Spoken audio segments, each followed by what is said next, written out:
How to start a short-term rental business. So this is some of the most profitable real estate transactions you can do in this economy today. And again, we're filming this in August of 2023.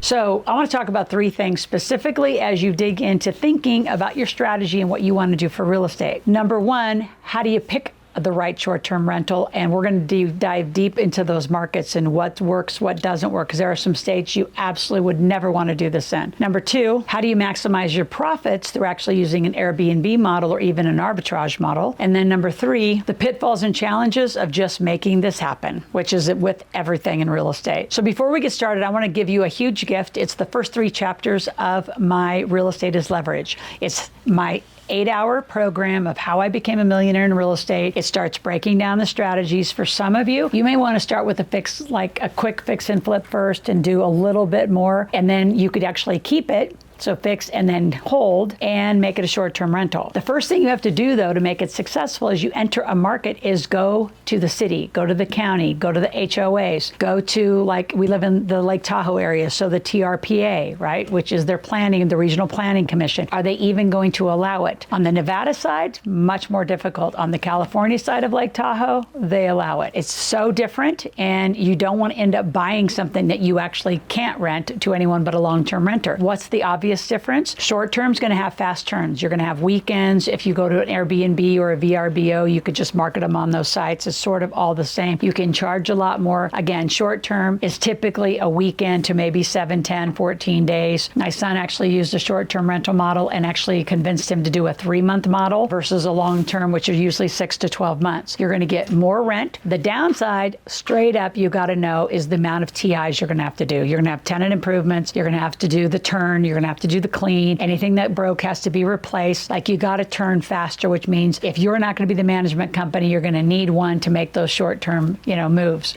States that I would never enter. This country in its current administration would like us to be a rental country. They want everybody to rent and only the few wealthy. If you haven't noticed, there's a few countries in here buying a lot of our real estate. We need them to go home, and you need to start buying more real estate. And to enhance that, they've allowed squatting rights, squatting laws and squatting rights. So literally, there are states you can squat for 12 months. So you get into what you think is a short-term rental and you get a squatter. There are states that will let you stay there for free. Your renter stay there for free for 12 months. There are some states that are 3 months. Some are 6 months. So you better know where you're going. And until things get sorted out a little more and we become more landlord friendly again, meaning we want to own a lot of real estate and then rent it out and not be a rental nation. It's very different right now. So you got to be super careful when you walk into these markets and where you want to be. And then you have to just look at the flow of traffic. Like, what does the market research show you? Is there a lot of vacationers that come and go? My best experience right now is we have Airbnbs in the Ozarks, and they are phenomenal because people come and go. We didn't actually do a lot of remodeling of the home. We built out these huge decks. We bought boats, jet skis, put bars,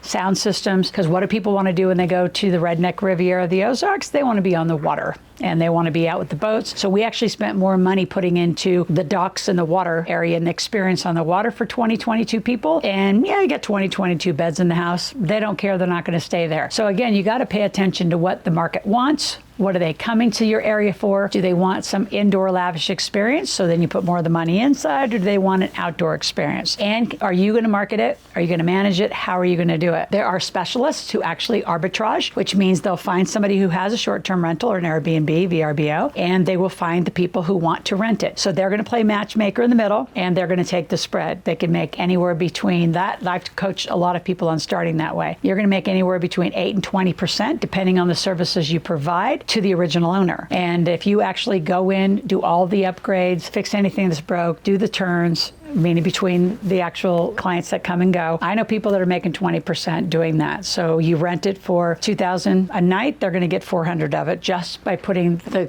client in, the vacationers in, or whatever they're there doing, and then taking them out and doing the next turn and just keeping it busy. So if you want to learn more about that, again, I want to give you a link to a strategy session with one of our team members, because we'd love to have you come learn, be mentored by our team. We have lots of people, thousands of them, who have been amazingly successful, highly successful in real estate, and And this is a great strategy, and it's a great one right now. Given we're still post-COVID, and you say, well, we're recovered. Not really. There's still a lot of people living in RVs. There's a lot of people that are still moving around the country, deciding where they want to land. So short-term rentals, Airbnb markets, it's thriving right now. It's thriving. Business owners, traveling nurses, there are so many avenues you could take and just target those kinds of people, especially in traveling jobs. Some things, again, I've mentioned it, but I just want to dive in a little more, deeply around the creativity. So as you look at a property, is there portions of it that could become an RV park? Is there portions that could be outdoor storage? How do you maximize the most space on the property that you're going to have? I have some clients doing country malls, which are like little, those little sheds that you're going to rent by the day, by the week, by the month. And so that provides, you put 10, 15 of those on a property and you have vendors come in like a farmer's market kind of a weekend. That's huge use of cash flow. And then you supply them also with food trucks where you're getting a percent of everything. So a lot of ways to look at the experience that you want to create for the property that you have. And are you there for long-term cash flow? You want short-term in and out? And you got to know the obvious, the higher level management and the turns. It's just a different level than just having somebody come in for a year, 2 years, 3 years that you don't have to manage and do the turns or do the TIs. You just have one big TI when they move out.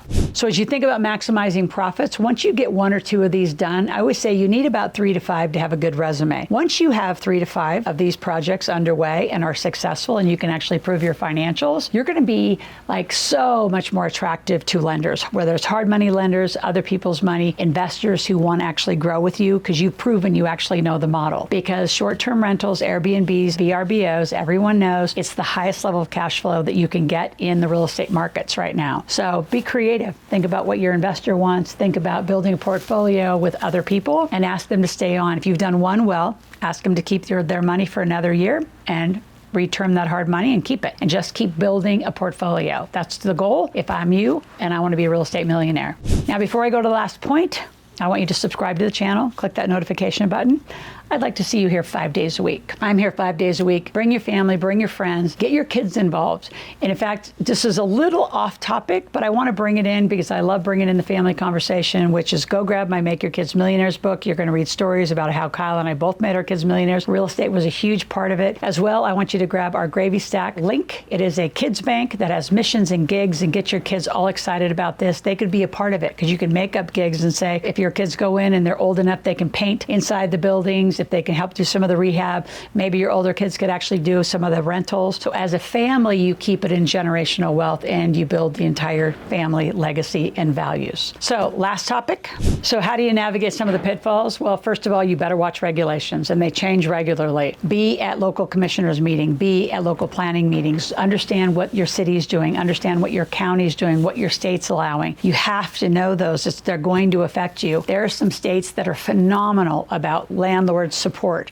In fact, they have huge lobbyists that support landlords, and those states have no squatters. They don't do it. They're like, you are in and out. They can still call. You're out in and out of that property and 42, 72 hours. Those states still exist. They are clearly not on the coast. So you get where I'm going. So pay attention to regulation. Always watch your numbers. Learn to do cash flow. Pencil this out. If you don't know how, our coaches will help you learn to run a cash flow sheet and understand what you're getting into. I always say numbers don't lie, people do. So you got to come with the numbers and the facts of what's going on before you're going to go attract other people's money with it. So hope you have a great time. Love to help you become a real estate millionaire. If you have any questions, go to askloral.com. Ask a question, make a request, and we will be back tomorrow.